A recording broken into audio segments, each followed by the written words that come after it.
Depois das transcrições, agora são os vídeos da delação do ajudante de ordens do ex-presidente Jair Bolsonaro, o tenente-coronel Mauro Cid, que colocam imagem e cor ao que a Procuradoria-Geral da República trata como sendo uma trama golpista.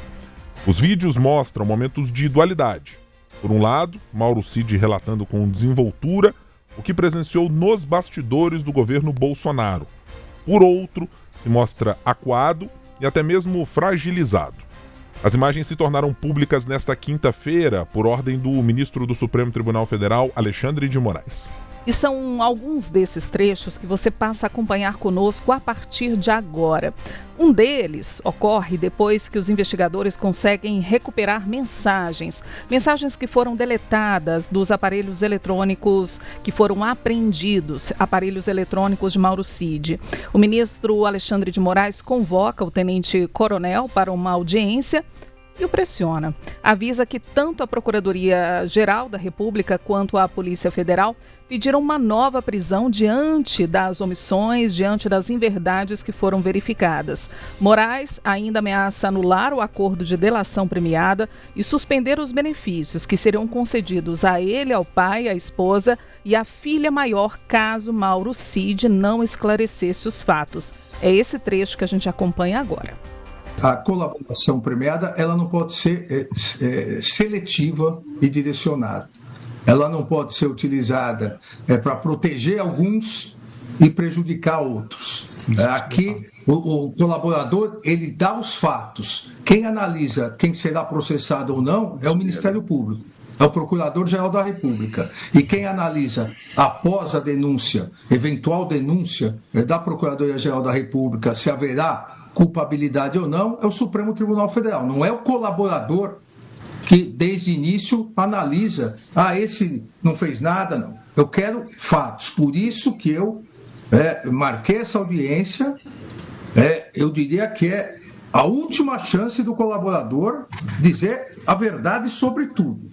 Eu vou passar a palavra a ele, só que porque depois, e quero aqui, para não dizer que eu não avisei, depois eu tenho aqui um relatório detalhado, não só da investigação, como do novo relatório que a Polícia Federal está apresentando agora, encerrando a investigação sobre a tentativa de golpe, com 700 páginas detalhadas. Então, eventuais novas contradições não serão admitidas.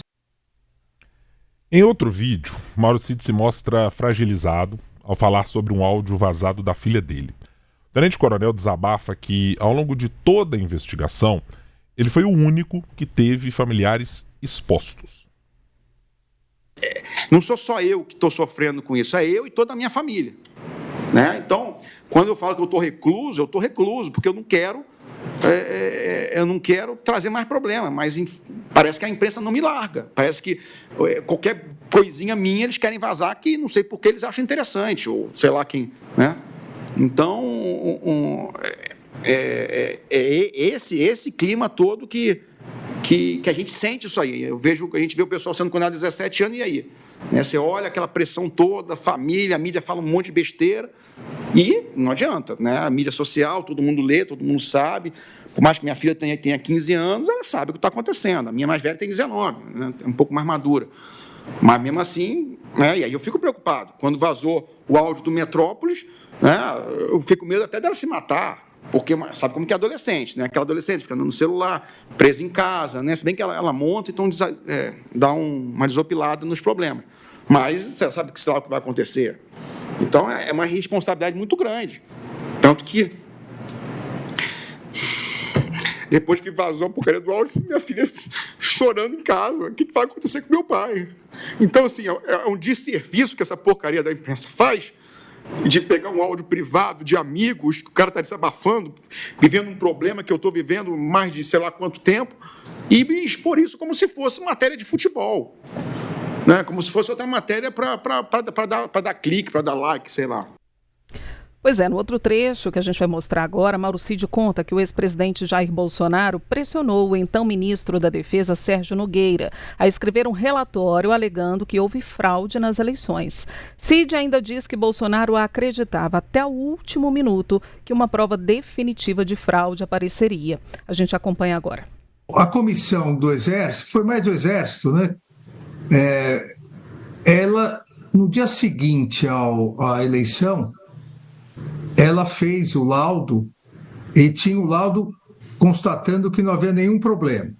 Sim, tanto que o general Paulo Sérgio, ministro da Defesa, pediu e marcou uma reunião comigo, com o ministro do TSE, presidente do TSE, para terça-feira. E terça de manhã, ele ligou pedindo desculpas desmarcando a reunião porque o presidente tinha chamado. E aí foi mais um mês. Em outras palavras, ele foi proibido de mostrar o laudo que não tinha nenhum problema. Disso o senhor tem ciência? Sim, senhor. Eu até estou lembrando agora, eu estou lembrando do caso. O que aconteceu foi realmente isso. Inicialmente, o general Paulo Sérgio, a conclusão dele ia ser isso. Aí o presidente estava pressionando ele para que ele escrevesse isso de outra forma. Ele queria que ele escrevesse alguma coisa que não... Na verdade, o presidente queria que escrevesse que desse fraude, que tivesse fraude. Então, foi feita uma construção, uma discussão ali, e o que acabou saindo, eu acho, foi que não se poderia comprovar porque não era possível auditar. Eu acho que foi isso a conclusão final quando ele enviou o documento para o senhor, se eu não estou enganado. Exato. Então, eu acho que acabou sendo um meio termo entre o que o presidente queria e o que o general Paulo Sérgio fez, com o trabalho técnico dele. Essa informação eu recordo disso, sim, senhor. Então vamos lá, Adriana Ferreira, Larissa Arantes, para esmiuçar algumas das coisas que foram trazidas até agora pela apresentação em áudio, vídeo, cor, daquilo que foi dito pelo tenente-coronel Mauro Cid. Eu vou fazer um puxão em vocês aqui de maneira inversa. Larissa, o primeiro ponto mencionado nesta última fala do tenente-coronel Mauro Cid revela com alguma clareza de detalhes com a fala do tenente-coronel, e esta fala é corroborada, primeiro, pela existência do documento feito pelo Exército e apresentado publicamente a todo o país, atestando, não usando as palavras exatamente que eu vou usar aqui, de que não há nem houve nenhuma fraude em urnas naquela referida eleição. E também pelas declarações que foram dadas ao longo do processo de outras pessoas que foram ouvidas neste cenário. Que avaliação você faz, Larissa, dessa implicação que se tem neste caso? Me parece muito objetivo de o ex-presidente Bolsonaro, mesmo sabedor de que não havia uma possibilidade clara de encontrar nenhum resquício ou algo próximo disso sobre fraudes em urnas, insistiu nessa tese e sugeriu que o ministro da Defesa, inclusive, a ignorasse. Guilherme, eu acredito que essa é o que a gente viu nesse trecho da fala do Mauro Cid foi uma das tentativas de dar um verniz, digamos, formal, institucional, para uma tentativa de golpe de Estado mesmo. Foi uma das várias formas tentadas, buscadas por essas pessoas, enfim, que não aceitavam a vitória do presidente Lula lá em 2022, foi uma das formas que eles estavam tentando fazer parecer que o questionamento tinha algum respaldo formal, tinha algum respaldo na legislação, tinha algum respaldo técnico em termos de ser possível fazer uma auditoria ou não. E aí fica muito claro, vários dos detalhes não estão nesse trecho, não estão nesse trecho específico, mas a fala de Mauro Cid, ela é muito objetiva, ela é muito clara nesse sentido, né, que havia uma pressão para que, sim, fosse feito um questionamento sobre uma impossibilidade ou sobre uma dificuldade de se auditar o sistema eletrônico de votação no Brasil. A gente sabe que isso não deu certo, tentou-se dessa forma, tentou-se via aquele outro relatório que foi apresentado, e, para resumir, não colou. Não colou, mas ter esse trecho, ter essa fala de Mauro Cid, para além do áudio que a gente já tinha ontem, da transcrição desse áudio que a gente já tinha ontem, ter hoje em imagem, em vídeo, só comprova que a articulação, ela tentava comer ali pelas beiradas institucionais, digamos assim. O ex-presidente Jair Bolsonaro costumava falar ali no cercadinho que ele jogava dentro das 4 linhas da Constituição o tempo todo. O que está se tentando ali é justamente, talvez, ampliar um pouquinho os limites dessa lei, dessa legislação, para tentar questionar o sistema eletrônico de votação. E a gente sabe que isso não deu certo, né, Guilherme e Adriana? Adriana, como é que você avalia essa declaração do tenente-coronel Mauro Cid e esse apontamento muito claro que ele fez? Repito, dizer que foi falado pelo ex-presidente Jair Bolsonaro, para o ministro da Defesa, olha só, tem um relatório aí que está dizendo um negócio. Vamos usar isso aí não. Muda a palavra, muda a conversa. Não dá para ter essa conclusão que tem, não. Em nenhum momento, né, foi verificado fraude nas eleições, e isso ficou bem claro.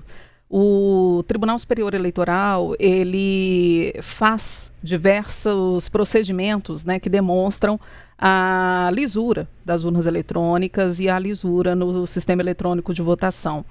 Não há qualquer tipo de fraude, isso já foi demonstrado, isso já foi comprovado.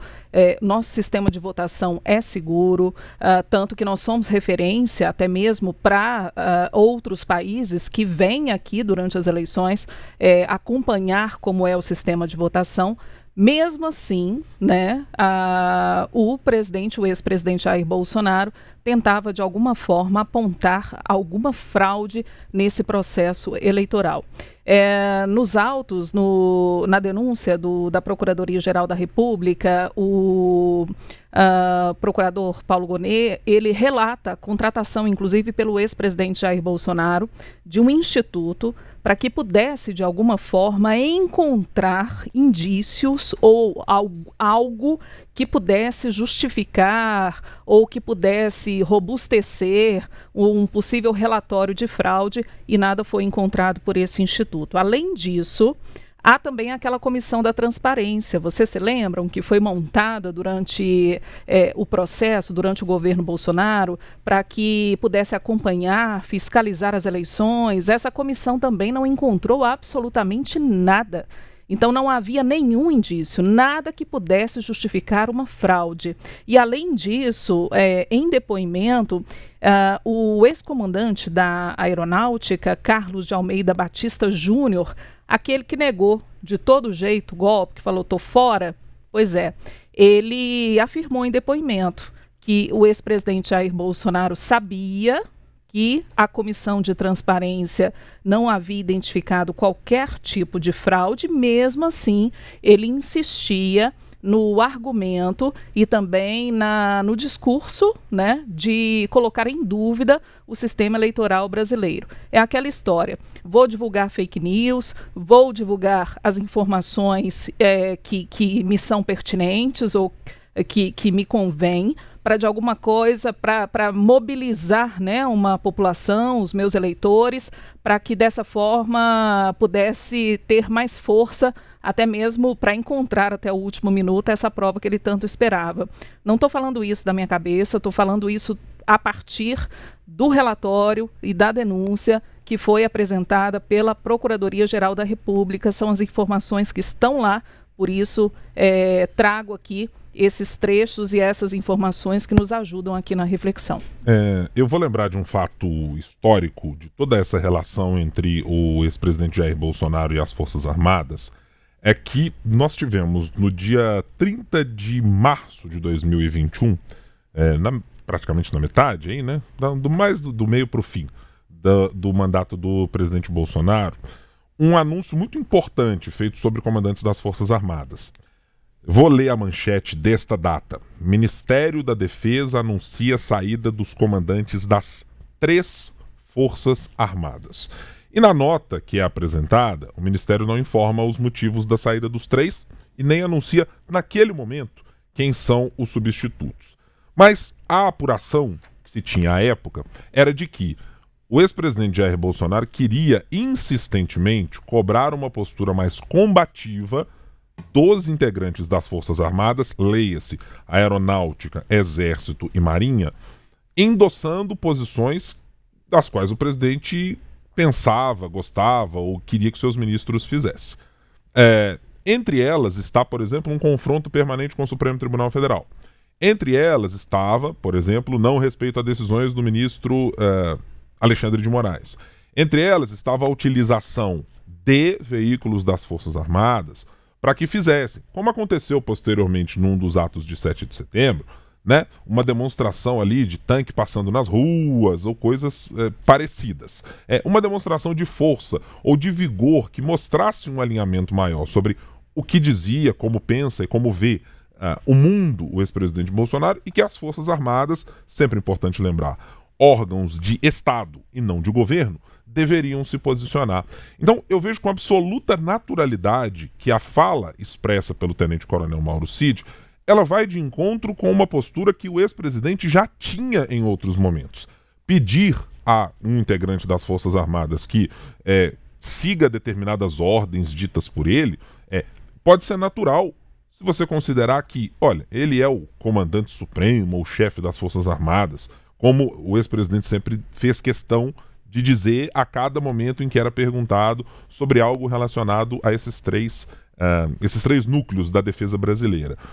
Mas não tem nenhuma surpresa da minha parte de ver que o ex-presidente também cobrava que algumas posições que talvez não fossem compartilhadas por uma parte da cúpula do Exército, da Marinha e da Aeronáutica brasileira fossem defendidas, né? Não é uma coincidência que uma parte de generais e outros militares que endossam e endossaram posições do ex-presidente, alegadamente, segundo a Procuradoria-Geral da República, com uma ideia de uma ruptura institucional, de uma ruptura democrática, estejam denunciados pela Procuradoria-Geral da República. E que outros que não se dispuseram a embarcar na mesma ideia, no mesmo contexto pretendido por Jair Bolsonaro, que eles também tenham saído deste cenário. Não vejo nenhuma surpresa e acho que ela só valida ainda mais o que foi a postura pública mencionada pelo ex-presidente ao longo do tempo.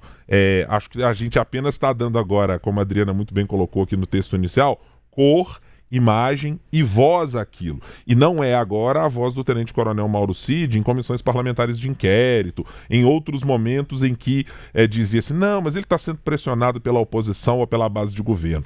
Isso aí se chama colaboração premiada ou delação premiada. E ele é sempre perguntado no início de cada depoimento. O senhor está fazendo essas declarações de livre e espontânea vontade? Sim.